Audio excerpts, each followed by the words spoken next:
आते हैं सही विकल्प चुनकर लिखिए। आपके 6 नंबर के आते हैं, तो आप स्टूडेंट आपको यहाँ पर ध्यान से देखना, ठीक है। तो स्टूडेंट आप यहाँ पर देख लीजिए। पहले तो आपका आता है एक परिमित तथा एक अपरिमित संख्या का योगफल या अंतर सदैव एक संख्या होगी। तो आपका था परिमित संख्या और बाता आपका अपरिमित संख्या और साता प्राकृतिक संख्या और दाता पूर्णांक संख्या। तो यहाँ पर एक परिमित तथा एक अपरिमित संख्या का योगफल या अंतर सदैव संख्या होगी। तो इसका करेक्ट आंसर आपका हो जाएगा अपरिमित संख्या, ठीक है। तो आपको यहाँ पर अच्छे से यहाँ पर याद करते जाना है और ठीक है याद भी करना है, यानी जो क्वेश्चन याद वाले हैं उनको याद करना है और जो आपके यहाँ पर सॉल्व वाले हैं उनको रटना नहीं है, आपको सॉल्व करके सीखना अच्छे से, ठीक है। आप यहाँ पर देख लीजिए आपका दूसरा था बहुपद 4x की घात 4 प्लस 0x की घात 2 प्लस 0x की घात 2 प्लस 5x प्लस 7 की घात है। तो जो आपका बहुपद दिया गया है इसमें आपको बताना है कि इसकी ठीक है अधिकतम घात क्या है। तो आपका आता 4 और बाता 5 और 7 आपका 3 और दाता 7। तो जो आप यहाँ पर देख लीजिए इसमें आपकी 4x की घात, ठीक है, आपकी यहाँ पर इसमें 4 की घात है, इसमें 2 की है, इसमें भी 2 की, लेकिन सबसे ज़्यादा यहाँ पर 4 की घात है। तो इसका जो करेक्ट आंसर है वो आपका आ हो जाएगा 4। आप यहाँ पर देख लीजिए बिंदु आपका तीसरा आता है बिंदु 2-1 किस चतुर्थांश में स्थित होगा। तो आपका आता प्रथम चतुर्थांश और बाता द्वितीय चतुर्थांश, साता तृतीय चतुर्थांश और दाता चतुर्थ चतुर्थांश। तो जो आपके यहाँ पर दिया गया, ठीक है, बिंदु 2-1 किस चतुर्थांश में स्थित होगा। तो इसका करेक्ट आंसर आपका आ हो जाएगा प्रथम चतुर्थांश, ठीक है। तो आप यहाँ पर अच्छे से यहाँ पर देख लीजिए। आप चलिए और आपका यहाँ पर चौथा आता है समांतर ax plus by plus c बराबर 0 के रूप के समीकरण को कहते हैं। तो जो आपका समीकरण दिया गया आपको बताना है कि किस रूप का समीकरण रहता है। तो आपका था जो 2 चरों वाला रेखीय समीकरण और बात 2 चरों वाला द्विघात समीकरण और साता वर्ग समीकरण और दाता उपरोक्त में से कोई नहीं। तो जो आपका यहाँ पर दिया ठीक है समांतर ax plus by plus c बराबर 0 के समीकरण को कहते हैं। तो इसका आंसर आपका रहने वाला है, ठीक है, 2 चरों वाला रेखिक समीकरण। ये आपका यहाँ पर आंसर रहेगा 2 चरों वाला रेखिक समीकरण। फिर आपका आता है पांचवा, ठीक है, 4/5 और 1/5 का योग होगा। तो सिंपली से आपको 4/5 और 1/5 का योग निकालना है। तो आपको किस तरह से निकालना, आप यहाँ पर देख लीजिए 4/5 प्लस आपका 1/5।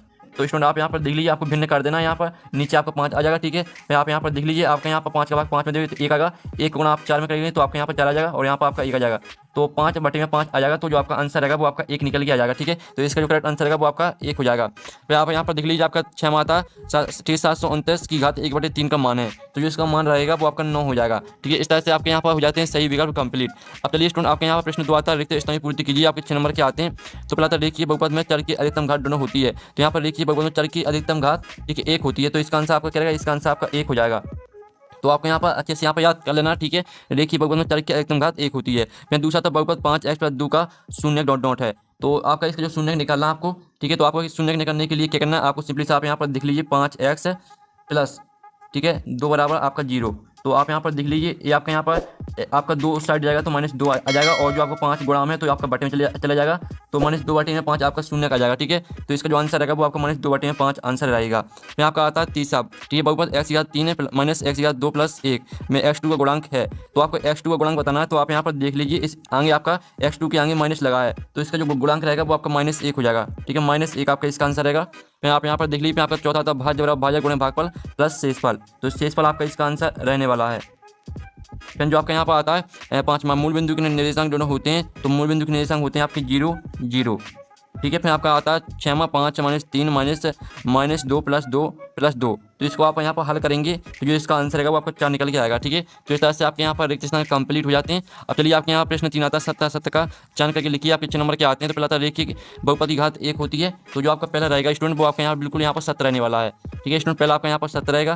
फिर जो आपके यहाँ पर आता है एक घन में कुल 8 शीश होते हैं। तो आपका यह भी 7 हो जाएगा। फिर आपका आता प्रत्येक पूर्ण संख्या एक परिमित संख्या होती है। तो आपका यह भी यहाँ पर 7 रहने वाला है। फिर जो आपका आता प्रत्येक परिमित संख्या एक पूर्ण संख्या होती है। तो स्टूडेंट आपका यहाँ पर यह असत्य हो जाएगा, ठीक है। जो आपका चौथा है वो आपका असत्य रहने वाला। फिर 5वां आता है शंकु एक गोलाकार ठोस आकृति होती है। तो यह आपका असत्य हो जाएगा।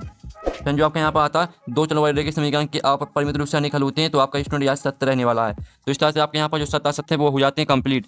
अब चलिए स्टूडेंट आपके यहाँ पर देख लेते हैं प्रश्न आपका 4 आता है सही जोड़ी बनाइए। स्तंभ में देंगे सही जोड़ी। तो पहले आती है आपकी, ठीक है, आप यहाँ पर ध्यान से देख लीजिए 0 -0, ठीक है, -0.85 प्लस 1.25। तो इसको मैच करना है आपको 0.40 से, ठीक है। फिर दूसरी आती है -216/6। तो इसको आपको -36 से मैच करना है। फिर आपकी दूसरी आती है -2 गुणा -3.5। तो इसका जो करेक्ट आंसर है वो आपका 7 आ जाएगा।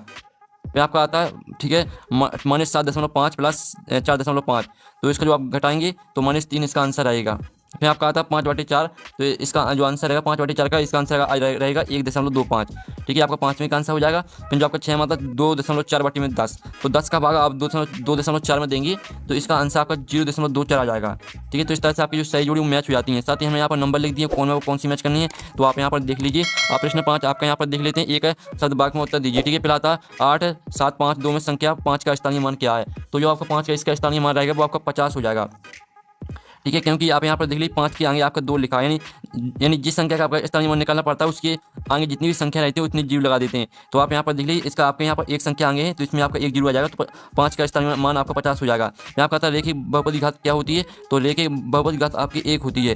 ठीक है, फिर आपका आता है 101 की घात 3 का मान क्या होगा, तो 101 की घात 3 का मान रहेगा आपका 10, ठीक है, 30, 301। ठीक है, ये आपका यहाँ पर 101 की घात 3 का मान हो जाता है। ठीक है, ये आपका आंसर हो जाता है। फिर आपका आता है 0 व 1 के बीच एक परिमेय संख्या लिखिए, तो आपका 0 व 1 के बीच एक परिमेय संख्या लिखना है, तो इसका आंसर रहेगा आपका 1/2। ठीक है, 1/2 आपका आंसर हो जाएगा चौथे का। मैं 5 में आता है 7/8 का दशमलव प्रसार किस प्रकार का, तो यहाँ पर 7/8 का दशमलव प्रसार शांत प्रकार का है। ठीक है, शांत आपका इसका आंसर रहेगा। ठीक है, आपको लिखना है 7/8 का दशमलव प्रसार शांत प्रकार का है। फिर आपका आता है 6वां ऐसा बहुपद जिसमें केवल एक पद होता है क्या कहलाता है, तो यहाँ पर ऐसा बहुपद जिसमें केवल एक पद होता है एक पदीय बहुपद कहलाता है, एक पदीय। ठीक है, एक पदीय आपका इसका आंसर रहने वाला है। तो आप यहाँ पर देख लीजिए इस तरह से आपके 1 वाक्य मतलब कंप्लीट हो जाते हैं। आप चलिए आपके यहाँ प्रश्न चाहता जांच कीजिए कि -2 और 2 बहुपद बहुपद x+2 के शून्यक हैं या नहीं। तो स्टूडेंट आपका जो इसका आंसर रहने वाला वो आप यहाँ पर देख लीजिए। ठीक है, मान लीजिए Px बराबर आपका x+2, तब P2 बराबर आपका 2 + 2 = 4 तथा P-2 आपका बराबर हो जाएगा -2 + 2 = 0। तो अतः -2 बहुपद x+2 का एक शून्यक है, परंतु 2 बहुपद x+2 का शून्यक नहीं है। तो इस तरह से आपका आंसर रहने वाला। ठीक है, 6वें का। और जो इसका अथवा वाला आता है तो आप यहाँ पर देख लीजिए बहुपद x5 - x4 + 3 तथा 2 - y2 - y3 प्लस 2 y8 की घात ज्ञात कीजिए। तो इसकी घात निकालना, तो इसका आंसर आप खुद कर लीजिएगा, हम दोनों में से आपका एक आंसर कराएंगे। फिर आपका 7वां आता √5 + 2 ठीक है, √5 प्लस √2 का होल स्क्वायर को सरल कीजिए। तो इसको आपको सरल करना है, किस तरह से करना है वो देख लेते हैं। तो आप यहाँ पर देख लीजिए इस तरह से आपको यहाँ पर पहले तो a + b का होल स्क्वायर का सूत्र लगा देना है, a² + 2a + b², ये आपको सूत्र लगाना है। तो ठीक है, तो आप यहाँ पर देख लीजिए इसी सूत्र से आपको इसको पूरा खोल देना है। तो आप यहाँ पर देख लीजिए 5 + 2 √10 + 2 इस तरह से आ जाएगा, तो 7 + 2 √10 इसका आंसर आएगा। ठीक है, पूरा आपको इस तरह से सॉल्व करना है, आप यहाँ पर देख लीजिए।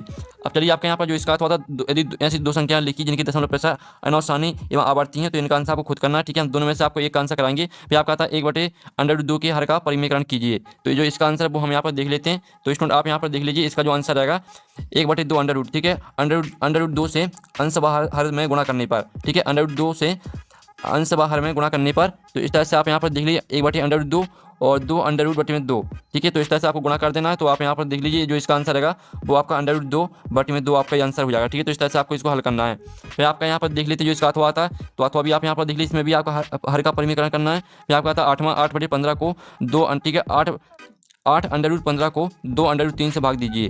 तो इसका जो आंसर रहेगा वो हम यहाँ पर देख लेते हैं। तो इस तरह से आपको भाग देना। ठीक है, 8/15 / 2/3, तो इस तरह से आपको भाग देना। ठीक है, आपको काट देना, यहाँ पर देख लीजिए। तो आपका 4/5 इसका आंसर आ जाएगा। ठीक है, आप यहाँ पर देख लीजिए जो इसका आंसर रहेगा वो आपका रहेगा 4/5। इस तरह से आपका आंसर हो जाता है। अब चलिए आपका जो इसका अथवा आता है, तो अथवा आप यहाँ पर 2/2 + 5/3 और √2 - 3 को जोड़िए। तो इसका आंसर आपको खुद करना है। ठीक है, फिर आपका आता है एक दुकान में पैंट की कीमत 754 रुपये और शर्ट की कीमत 560 रुपये है, तो बताइए पैंट और शर्ट की कुल कितनी कीमत होगी। तो इसमें आपको क्या करना है, आपको 754 रुपये और प्लस 560 रुपये दोनों को आपको जोड़ देना है। तो जो आपका यहाँ पर आंसर रहेगा वो आप यहाँ पर देख लीजिए 6 5 11 7 5 आपका रहेगा कितना, 7 5 12 होता है। तो आपका ये आंसर यहाँ पर 13 आ जाएगा। ठीक है, 1314 रुपये आपका इसका आंसर आ जाएगा। ठीक है, 1314 रुपये आपका इसका आंसर रहने वाला है। तो इस तरह से आपका इसका आंसर यानी जो आपकी कुल कीमत रहेगी वो आपकी 1314 रुपये हो जाएगी। तो इस तरह से वो को आपका इजी था। फिर आप इसका अथवा भी देख लीजिए। फिर आपका आता है 11वां बिंदु -2 -1 और -4 और 3 किस चतुर्थांश में स्थित हैं। तो इसका जो आंसर रहेगा वो आप यहाँ पर देख लीजिए स्टूडेंट। जो इसका आंसर आपका रहने वाला है वो आपका क्या करना है आपको स्टूडेंट, इसका आपको यहाँ पर जो आपका दिया गया -2 और -1 ये आपका तृतीय चतुर्थांश में हो जाएगा।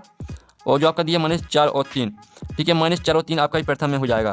ठीक है, इस तरह से आपका यहाँ पर लिख देना है। ठीक है, आपको लिखना है -2 -1 तृतीय चतुर्थांश में स्थित है और -4 और 3 प्रथम चतुर्थांश में स्थित है। इस तरह से आपका आंसर रहेगा। फिर इसका अथवा संख्या 1 2 3 4 को प्रसारित रूप में लिखिए। तो इसका आंसर आपको खुद कर लेना है। फिर आप यहाँ पर देख लीजिए। ठीक है, फिर आपका 12वां प्रश्न आता है। फिर आप 12वां प्रश्न यहाँ पर देख सकते हैं। फिर आपका 13वां आता है 35% को भिन्न के रूप में व्यक्त कीजिए। तो अब 12वां प्रश्न का आंसर आप खुद कर सकते हैं। अब 13वें प्रश्न का आंसर हम यहाँ पर देख लेते हैं। ठीक है, 13वें प्रश्न का आंसर आप देख लीजिए। जो आपको यहाँ पर दिया जाता है 35% को भिन्न के रूप में लिखिए। तो इस तरह से आपको भिन्न के रूप में लिखना है। ठीक है, आप यहाँ पर देख लीजिए x% बराबर x/100। तो 35% बराबर 35/100। तो आपको यहाँ पर 7 से काट देना। ठीक है, यानी 5 से काटना, 5 7 35 और जो आपका यहाँ पर रहने वाला 20 5 से 100 यानी आपका यहाँ पर 20 आ जाएगा। 5 से काटेंगे तो 20 आ जाएगा। तो 7/20 आपका आंसर आ जाएगा। ठीक है, इस तरह से आंसर रहने वाला है। अब चलिए आपके यहाँ पर देख लेते हैं स्टूडेंट। जो आपका आता है यहाँ पर 14वां क्वेश्चन x बराबर 1 के लिए व्यंजक x + 4 का मान ज्ञात कीजिए। तो जो इसका अथवा है अथवा देख लेते हैं हम।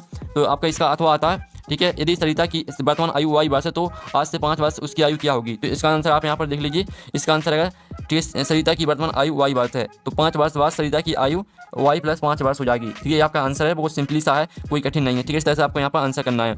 अब चलिए आपके यहाँ पर आता है 100 को 7:3 के अनुपात में बांटिए। तो इसका आंसर हो जाएगा 70:30। ये आपका यहाँ पर आंसर हो जाएगा। ठीक है, सिंपली सा यहाँ पर इसका अर्थ होता है 5 सेंटीमीटर का रेखाखंड खींचिए और इसका लंब, ठीक है, लंबार्धक या लंब समद्विभाजक खींचिए। तो इसका आंसर आपको खुद करना है। मैं आपका चांदी की सादत 30 डिग्री और 60 डिग्री कोण की रचना कीजिए। तो आपको यहाँ पर चांदी की सादत 30 डिग्री और 60 डिग्री कोण की रचना करना है। तो आपके पास एक चांदा होगा, उसी से आपको, ठीक है, यहाँ पर कोणों को खींचना है। तो बिल्कुल सरल है, आपको बिल्कुल ईजी है। ठीक है, चांदी की सादत से आपको कोण बना लेना, इतना तो आपसे बनता होगा। इसका अर्थ देख लीजिए। मैं आपके सप्तम आता, यदि एक पंक्ति में 5 पेड़ है तो बताइए 120 पंक्तियों में कितनी पेड़ होंगे। तो आपका यहाँ पर क्या करना है, 5 × 120 कर देना। ठीक है, तो 5 × 120 करेंगे तो सिंपली से जो आपके यहाँ पर आंसर आएगा वो आपका क्या हो जाएगा, 240 आपका इसका आंसर आ जाएगा। तो आपको लिखना है एक पंक्ति के आपके यहाँ पर 120 पंक्तियों में 240 पेड़ होंगे, इस तरह से लिखना है। ठीक है, आप यहाँ पर देख लीजिए, अगर एक पंक्ति में 5 पेड़ है तो 120 पंक्तियों में 240 पेड़ होंगे, ये आपका आंसर हो जाएगा।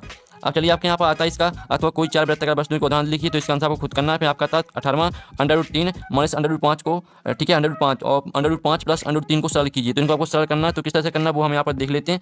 तो स्टूडेंट आप यहाँ पर देख लीजिए, आपको इस तरह से यहाँ पर सरल करना है। सिंपली से आप यहाँ पर देख लीजिए, इस तरह से आपको सरल करना है। स्क्रीनशॉट आप यहाँ पर ले लीजिए। ठीक है, आपका आंसर यहाँ पर जो आंसर रहेगा वो आपका -2 आ जाएगा आंसर।